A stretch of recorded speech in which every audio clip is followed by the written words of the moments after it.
2023 के अंदर भी वरिष्ठ नेता आदरणीय श्री कौल सिंह ठाकुर जी ने हस्ताक्षर किए थे, जो एक पत्र हमारी चेयरपर्सन आदरणीय श्री सोनिया गांधी जी के खिलाफ था, हमारे नेता राहुल गांधी जी के खिलाफ था, प्रियंका गांधी जी के खिलाफ था।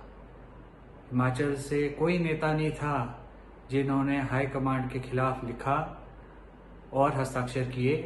अगर किसी ने किए तो आदरणीय श्री कौल सिंह ठाकुर जी ने किए। कौल सिंह ठाकुर जी ने आज एक प्रेस कॉन्फ्रेंस के अंदर ये सुझाव दिया कि हमें कांग्रेस पार्टी छोड़कर भारतीय जनता पार्टी में नहीं जाना चाहिए। मुझे नहीं पता उनको कैसे इस बात की जानकारी है, क्योंकि ऐसी हमारी कोई मंशा है नहीं, परंतु हो सकता है उनकी नड्डा जी से कोई खास बातचीत रही हो।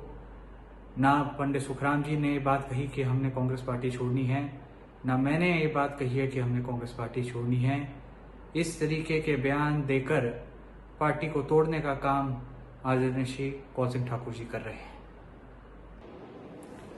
वरिष्ठ नेता आदरणीय श्री कौल सिंह ठाकुर जी ने ये बात कही कि मैंने जो है राहुल गांधी जी के पैर में पड़कर जो है टिकट निवेदन किया।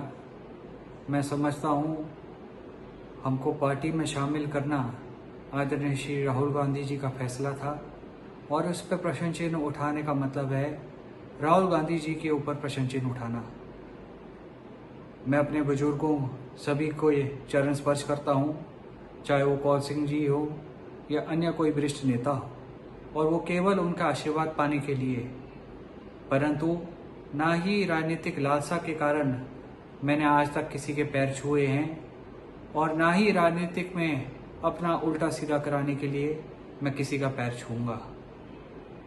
ये राहुल गांधी जी का प्रेम है पंडित सुखराम जी के प्रति कि उन्होंने ये बात कही कि पंडित सुखराम जी, आप से राजनीतिक रिश्ता नहीं है, आपसे एक पारिवारिक रिश्ता है। और मैं समझता हूँ ये बहुत बड़ा एक मान सम्मान राहुल गांधी जी का और प्रेम पंडित सुखराम जी के लिए है, और जिसके लिए मैं हमेशा उनका धन्यवादी रहूंगा।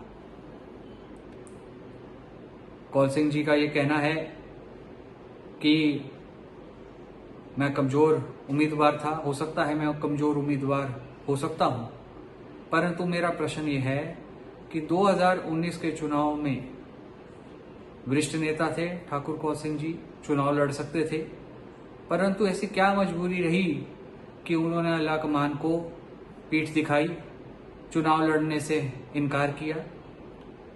और अगर सदर चुनाव क्षेत्र में मुझे मत प्राप्त नहीं हुआ तो ऐसा कौन सा विधानसभा क्षेत्र था प्रदेश के अंदर जहां पे कांग्रेस बढ़त पे थी? मैं पूछना चाहता हूं, द्रंग चुनाव क्षेत्र के अंदर कांग्रेस पार्टी को 2019 में कितनी बढ़ोतरी हुई? साथ ही साथ मैं ये बात भी कहना चाहता हूं, ठाकुर कौल सिंह जी पिछली विधानसभा चुनाव 8000 मतों से उनकी पराजय हुई। उनकी सुपुत्री उनको मंडी सदर से 10,000 से पराजय का सामना करना पड़ा।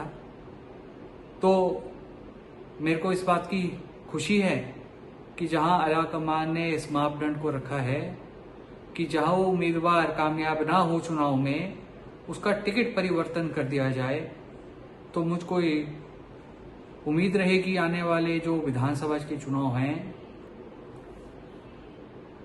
आदर के योग्य वरिष्ठ नेता ठाकुर कौल सिंह जी ने जो बात मीडिया के समक्ष आए कुछ दिनों में रखी है, मैं उसके संदर्भ में कुछ कहना चाहता हूं। मंडी जिला को जो मान सम्मान आज प्राप्त हुआ है, ये मान सम्मान कई वर्ष पहले मंडी जिला को मिल सकता था, परंतु मंडी जिला के बुजुर्गों को याद होगा वो दिन जब पंडित सुखराम जी मुख्यमंत्री की दौड़ में थे और आदरणीय श्री ठाकुर कौल सिंह जी ही वो व्यक्ति थे जिन्होंने मंडी जिला की पीठ जो है धरती लगाई थी। ठाकुर कौल सिंह जी ये बात कह रहे हैं कि मैं चुनाव हारा हूं, परंतु सच्चाई तो यह है, कश्मीर से लेकर कन्याकुमारी तक 2019 का जो चुनाव हुआ, अधिकांश कांग्रेस के जो नेता थे, चाहे वो सीनियर लीडर थे, चाहे वो मेरे ऐसे जूनियर लीडर थे, सभी को पराजय का सामना करना पड़ा।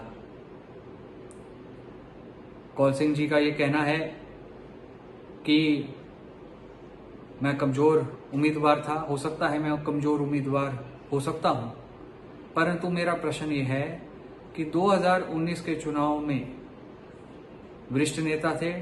हमसे जुड़े रहने के लिए हमारे YouTube चैनल को सब्सक्राइब करें और नई वीडियो की नोटिफिकेशन के लिए बेल आइकॉन को दबाएं। अगर आप ये वीडियो Facebook पर देख रहे हैं तो लाइक जरूर करें और ज्यादा से ज्यादा शेयर करें। इसी तरह के और भी अपडेट्स के लिए फॉलो करें हमारा Instagram पेज himachal.kstreet।